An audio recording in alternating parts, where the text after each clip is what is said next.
Hello, beautiful. Welcome back to another episode of Beautiful, I Am Colored.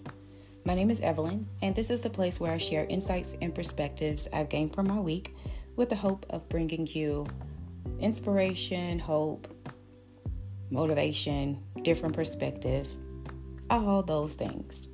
And I am not sure what is going on today. It is Sunday, April 21st, and I don't know, my phone is acting super weird today, so I'm hoping that I'm able to record. If not, hey, we'll try again another day.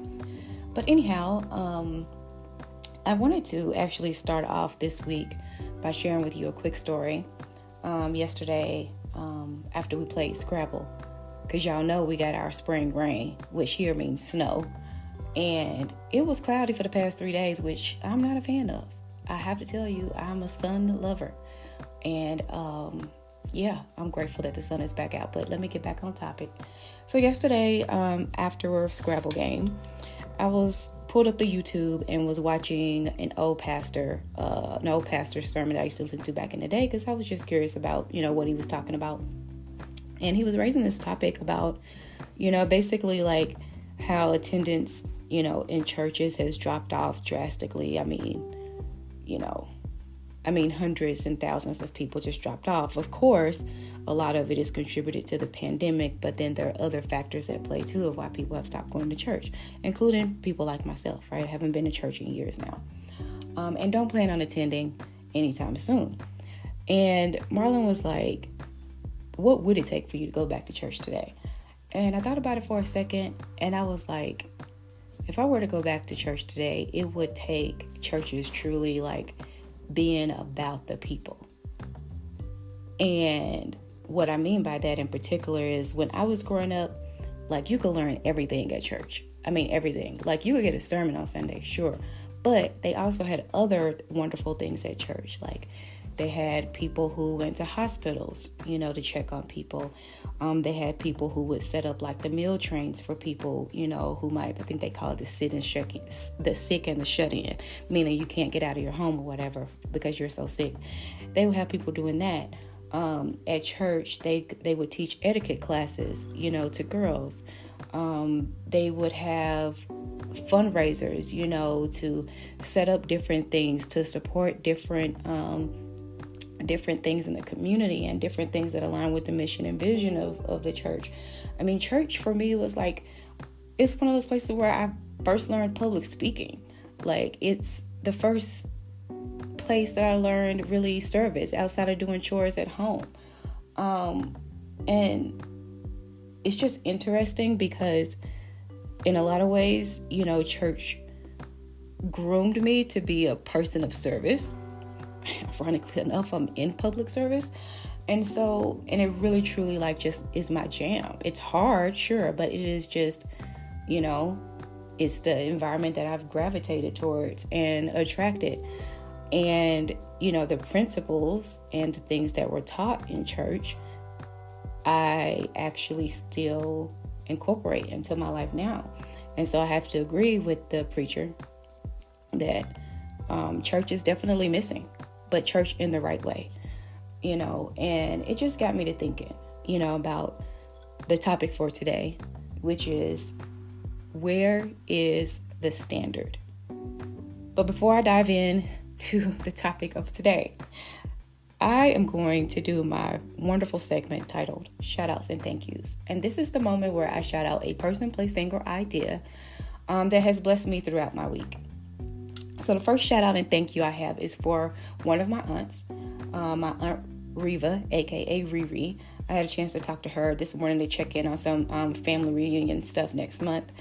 And it was just really good to talk to her about family stuff and, just check in and see, how she was doing too. And then the second thing that I wanted to share in shout outs and thank yous this week is I'm excited for my family reunion next month. My people are coming out to the beautiful state of Colorado, and I'm excited to host them and for my cousins and stuff to see the mountains. And yeah, so I'm really excited. A lot of work, but it's great work. So jumping right back into today's topic, where is the standard? And in this discussion, with Marlon yesterday, I was talking about, like, think about it. Like, people are serving on boards in name only, meaning your name is listed somewhere as a board member or trustee, but you don't do any of the duties and responsibilities associated with your job. You're just showing up to the meetings, You're just in snapshots and pictures just to try to be considered a who's who in society. And, that's one, as you can tell, that really works my last nerve, because I feel like if you are signed up to be in service, then you should be in service. You understand what I'm saying? That means you're going to do some work, contribute, don't just be there spying and not, actively engaged and participating in doing your job. But anyway, let me not go down that path again this week. And then I was thinking about too, like, people, you won't even, check in on your elderly neighbor if you haven't seen them in a while. You won't shovel somebody else's walk when it snows, and I mean, hell, a lot of people won't even pick up trash in their own yard. We'll see it and walk right by it. And I just thought to myself, like, the state of affairs that we're in as, I'm going to just live in it to country right now, because this is where I live, United States, and this is what I need to speak on. What a poor, sad state of affairs, that we have lowered, in my humble opinion, our standards to the point where we treat, literally, animals better than we treat other people. And it really got me to thinking, about how much influence, church has on communities if it's done the right way. And that right now, I think churches have a huge opportunity, right, to serve in a better and more dynamic way.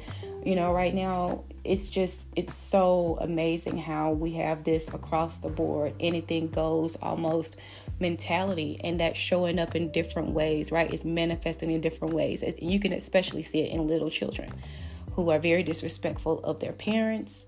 And that's on the parents. I'm just going to keep it real. That's on the parents. We see it in displays of extreme violence, not just in young people, but in people in general. And I would argue strongly that a lot of that is because, the church has not done its job over the years of consistently, having a standard. It was like, that was at least kind of like the one place where you would find, like, everybody on the same standard in terms of, like, your values and, your morals and how you treat other people. And the fact that churches have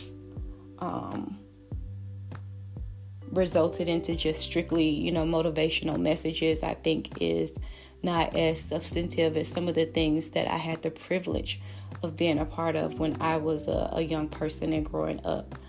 And so really, I'm not trying to be doom and gloom. I do have a message of hope at the end, as always. And the hope is this. I feel like, we are primed right now for churches to do something different. And I would argue very strongly that return back to the people. No different than what I would say to today's politicians. Listen to the people. They're telling you all the time, and you're just not listening. You're doing your own thing. And, where is that?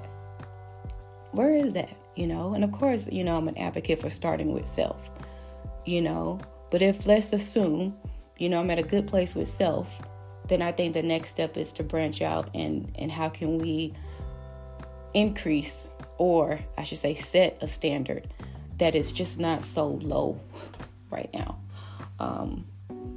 And I also think too that we need to get back to teaching the value of hard work.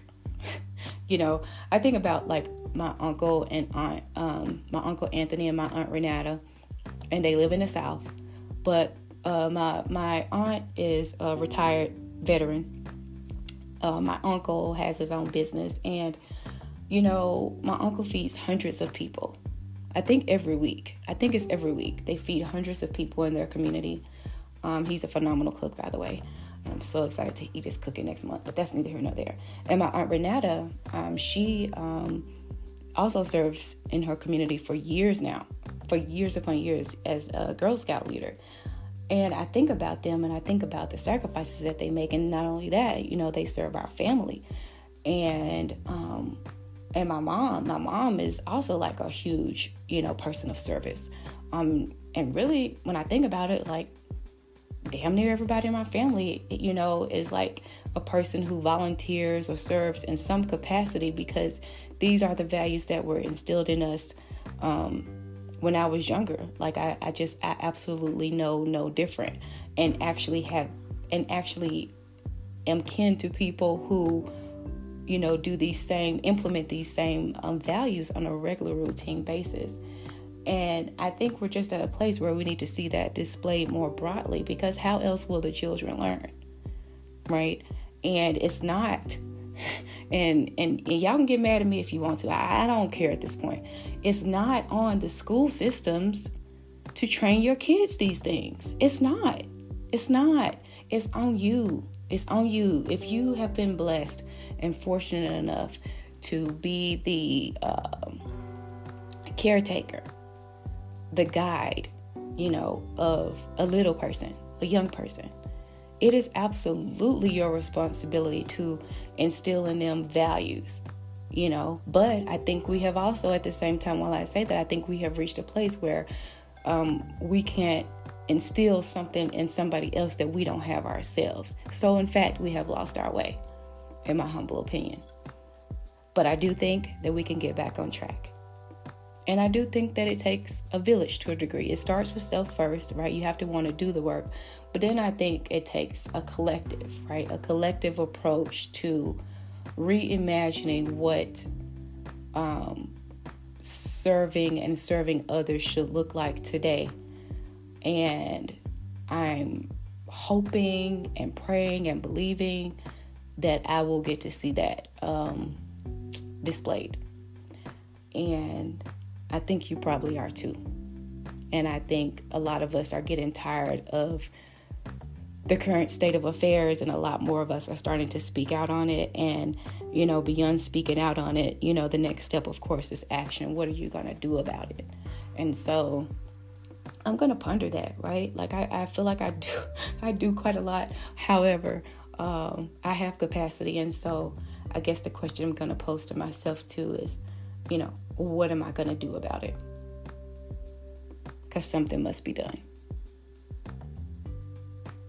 Okay, that is all I have to give for this week. I am definitely going to get out and enjoy some of this beautiful sunlight after being in the shadows for a few days with the snow. I hope that all of you have a wonderful week. And remember, the future you is waiting on you. Have a great week, everyone.